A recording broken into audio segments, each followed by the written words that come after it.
Ano yan?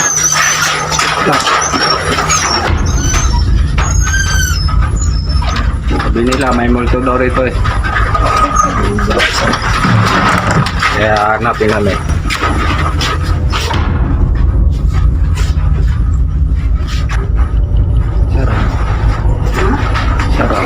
Nagulat na lang ang mag-asawa dahil sa videong nakuna nila noong Setyembre nitong nakaraang taon. Sa likod ng class door, sa ilalim nito ay biglang sumilip ang madilim na anino na hugis tao. Habang sila ay nag-iikot sa gusali, ang hindi nila alam, bukod sa kanilang dalawa, may kasama na pala sila na nagmamasid sa kanila.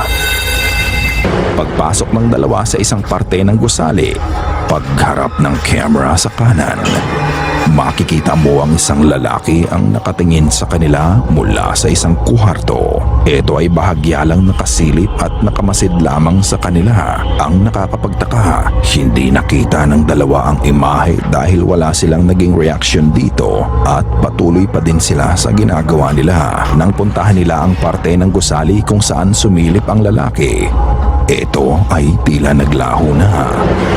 Hanggang ngayon, hindi pa din malinaw sa dalawa kung paranormal nga ba ang nakita nila o may stalker lang na nakasunod sa kanila. Ano sa tingin nyo? Multo ba to o taong may masamang balak gawin sa kanila? The President.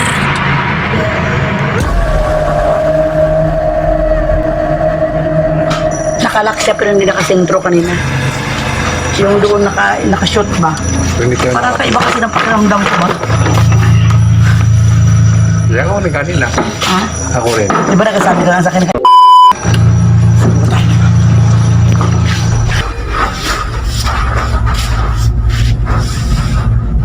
Parang bukas kasi yung pintuan. Kaya nga. Hindi ako naka-open lang. Ano nga?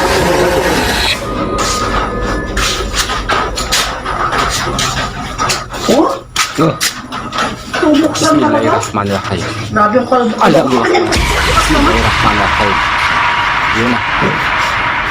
Ay makita.